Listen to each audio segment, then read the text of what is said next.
My name is B&J Catalano. It's an old Italian name where, you know, in those days, well, the old man was an Italian, and that's how it is. I personally didn't create the company completely. I had my brother Joe as well, so it's a joint venture. It's still the same today. We bought a dozer and bits.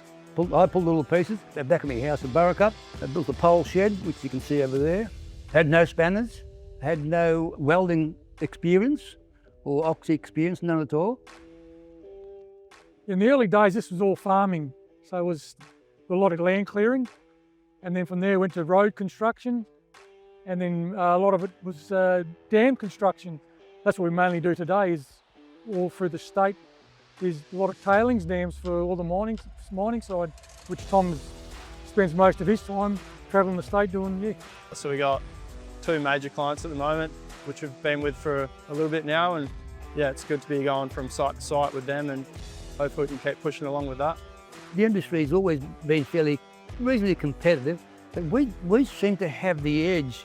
Joe and I got the edge because we had our biggest clients was government, public works, and main roads, and look, there were two government areas where you could do a job and you knew you were going to get paid within 2 or 3 weeks or months or whatever it is. And we were young, enthusiastic, and we couldn't work hard enough.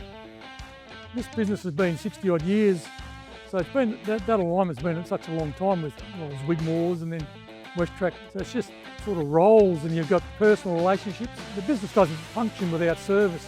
You can't run a fleet of equipment unless you've got after-sale service, backup parts and technology. And today with the technology, a business won't survive unless you've got good supplies. How does an earth-moving business survive without solid people behind them? Oh, we have good service in WA from WesTrac, and then the Cat gear is Cat gear. It's always reliable, and yeah, we invest in Cat equipment, so yeah, we can maintain it for a long life and yeah, keep working it till it's in its higher hourage and yeah, get the most out of them. Like these D11s, we'll buy them reasonably new, and we'll have a service life of around 40,000 hours. So there's 2 or 3 full major overhauls in that life frame. This one's not quite there yet, but it's coming up for a major. Oh, it is. We've got machines, we've rebuilt them 20 times. The beauty of that Cat is you can still get spare parts for the older D7s and the older machines. Ordering on the Cat side is by far the best. I mean, their system's so easy, nothing hard about it. Your availability, it tells you everything. If we've got parts from Melbourne, they're overnight to Perth that day, then down to Bunbury the next day. All the parts from Perth overnight to Bunbury. Caterpillar parts are definitely the best. Every part comes up automatic when you do it online. It says that part's available Flexi parts. It'll say as new, which means it's a new part, maybe in a damaged box or whatever. If there's a part there from Flexi that's saved at 25% that I get, then yes, we get a fair bit out of Flexi parts. Yeah, so the fleet of XE loaders we got, all 3 of them, 2 of them are doing a primary purpose. One's loading blue metal and rock product from our quarry. The other one's loading ag lime and limestone. So there's customers pull up there in their road trains. They're carting grain to the port and they're backloading ag lime, so the turnaround for them has got to be quicker. If you can load that truck quicker and more efficient, especially with the Cat payload now, you can get it accurate as they go over the bridge, and obviously off they go. Latest XE loader we got unloading logs in the port, same thing. If you're not holding up another operation, a truck driver pulling a road train, then it's beneficial. B&J Catalano recently invested in XE wheel loaders. They have a strong business strategy to reduce their carbon footprint and reduce their fuel burn, and we recognise that the XE wheel loaders were a way of doing that. They have a couple of 980 XEs in their fleet now. They have a 982 XE in their fleet as well. It's delivered some very good fuel benefits for them. Been operating the 980 XE for maybe close to a year and a half. It's very comfortable being inside the cab and it's very quiet.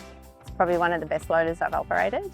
The loader is very easy to use, very comfortable, and operating for many hours every day, I have no complaints with it at all. I'm happy inside.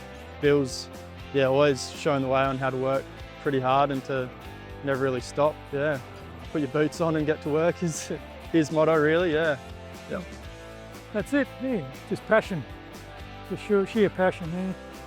He's one of the most knowledgeable men you'll ever come across, and even at his 91 years of age, he's still as sharp as a razor blade. He'll look after you, no matter who you speak to in the workshop. I've got the highest respect for the man. I can leave this world and I've got a legacy here that is something an old man would wish for. The WesTrac Bunbury branch has been working with B&J Catalano for many decades. We have 50 odd mechanics here, extensive range of parts. I feel that's a big reason why the relationship is so strong between WesTrac, particularly the Bunbury branch, and B&J Catalano. As a local dealership, we've been able to support them well with parts and service when it's required. The Catalano family in general are very, very hard workers. I feel that's a big reason why the company has been so successful and has lasted now into its third generation. Regardless of the generation you look at them, they're all very, very hard workers. We're still we're very lucky. I'm quite proud of it. The grandkids have like Stephen, his son, has come into the company and he's pushing it. You can see exactly what he's doing here. What we're doing here is trying to keep the show going, and I think cattle will be around for years to come. Well, there's earth to be moved and roads to be built and everything, and all whatever the people need. Cattle will always be there.